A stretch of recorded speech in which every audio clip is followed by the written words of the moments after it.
पांडव लोग दान करना चाहते हैं। और उसी समय एक दूत चलाया। भगवान ने पूछा, भैया आप कहां से आई हो? बोले बिहार में मगध से आई हो। जरासंध के जेल के बीच में 16,800 राजा बंद हैं।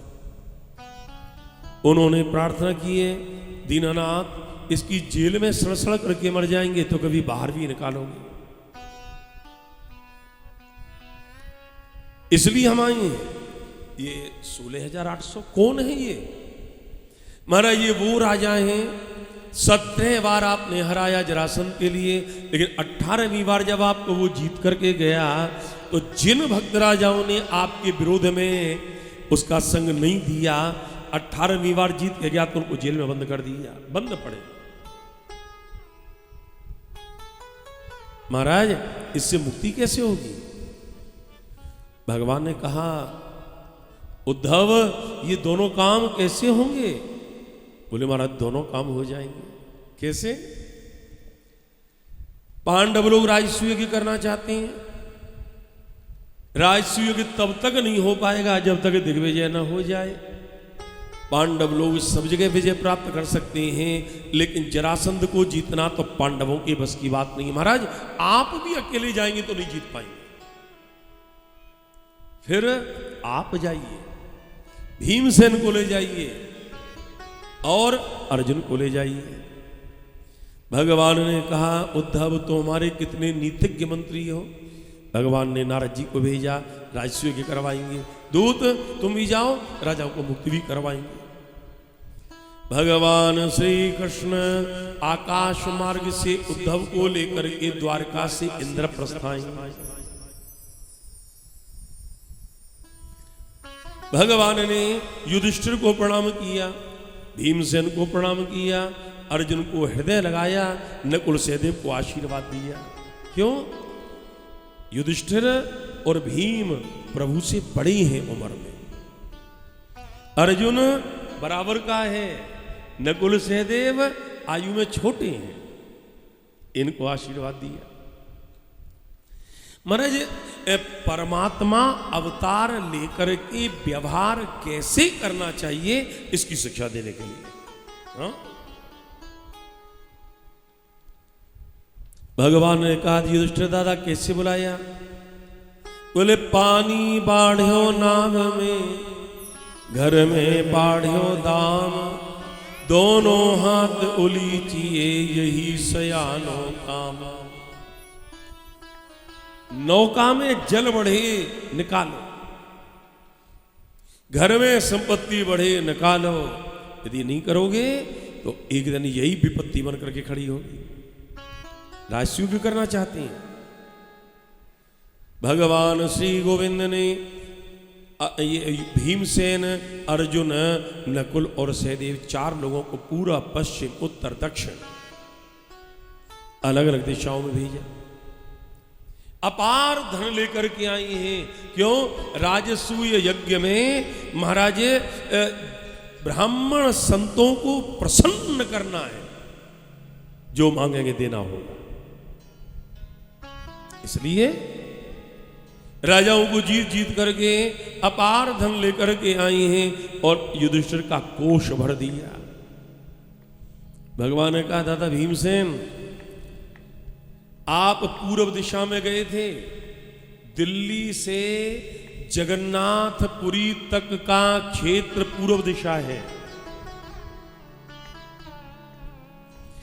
रास्ते में बिहार पड़ा, आपने जरासंध को जीता कि नहीं?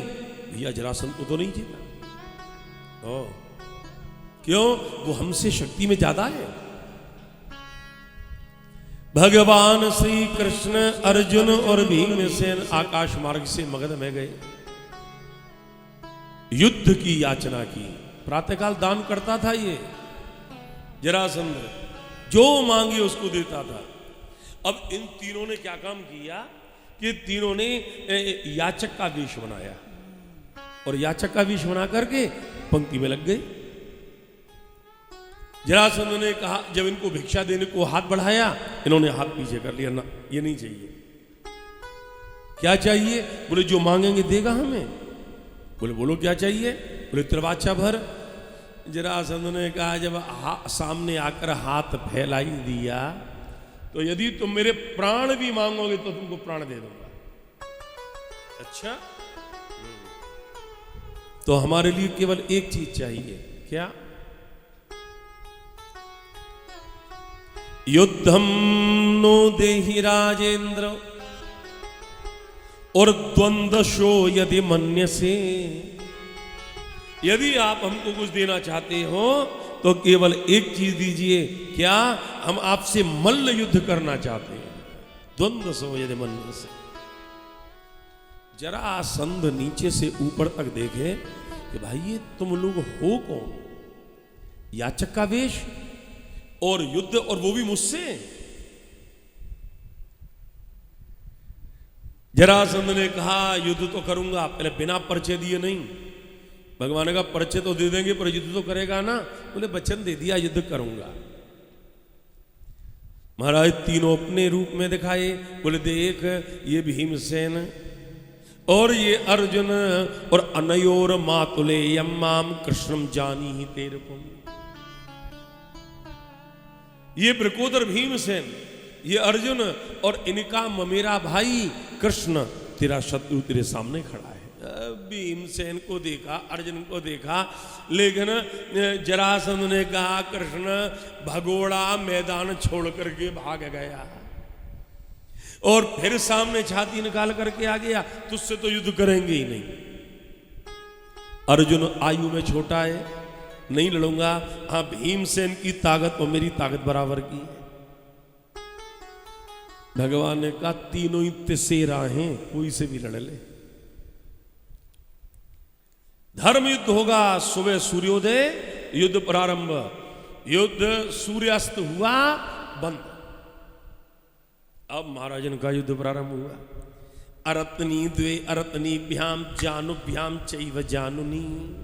हथेली से हथेली, घुटने से घुटना, मिलते हैं अलग, मिलते हैं अलग, भिड़ते हैं।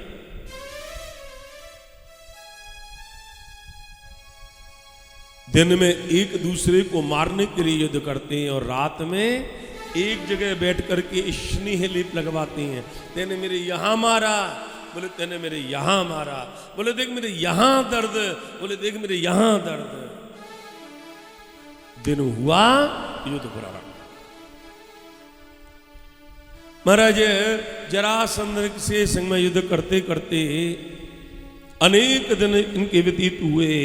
अब उसके पश्चात में भगवान श्री कृष्ण से एक दिन ये भीमसेन ने कहा, युद्ध का 27वां दिन भीमसेन के इतनी जोर की मार मारी जरासंध ने कि महाराज वो तो सूर्य अस्त हो गए, नहीं तो मर जाता उस दिन। रात्रि में उठा करके लेकर के आए। अर्धरात्रि भीमसेन की मूर्छा दूर हुई। कृष्ण को देखा, अर्जुन को देखा और भीमसेन भाग रहा। भगवान पीछे पीछे, दादा भीमसेन युद्ध का निर्णय नहीं हुआ, तुम भाग रहे हो। भीमसेन ने कहा मैं मर जाऊंगा तो ही युद्ध का निर्णय होगा क्या? ऐसे काल से बढ़ा दिया है, एक एक मुक्का मारता है जान निकलती है। भीमसेन दादा एक दिन का युद्ध और लड़ ले, बस अब तेरी विजय हो जाएगी। भीमसेन ने कहा शरीर में ताकत नहीं है, कैसे युद्ध करूं? भगवान श्री कृष्ण ने जो कर कमल का स्पर्श किया, इनकी पीड़ा दूर हुई है। अब उसके पश्चात में जो युद्ध करने के लिए आई 28वां दिन, हार मानने लगे जरासंध। भगवान श्री कृष्ण ने इशारा किया, एक महाराज तिनका लेकर के उठाया और 2 टुकड़े करके विपरीत दिशा में फेंक करके इशारा कर दिया। ये अपनी माता के गर्भ से 2 टुकड़ों के रूप में जन्म लेकर आया। माता ने जंगल में फेंकवा दिया, लेकिन उसके बाद में जंगल में जरा नाम करके एक राक्षसी ने आकर के और उसके पश्चात में इनके लिए दोनों भागों को जोड़ा। जरा नामक राक्षसी ने संधि करके इनको जीवित किया, नाम हो गया जरासंध। इशारा समझ गए? भीमसेन एक पैर पकड़ करके जमीन में दे करके महाराज जरासंध को एक जंघा पर रखा अपना पैर, और दूसरे पैर को हाथ से पकड़ करके गुदुतप्पाटया मासो शाखा में महागत, दो टुकड़े कर दिए, विपरीत दिशा में फेंका। देवताओं ने जय जयकार की ध्वनि की, बोलो द्वारका नाथ भगवान की। महाराज उसके बाद में इनके पुत्र सहदेव निकल कर के आए, हाथ जोड़कर प्रणाम किया।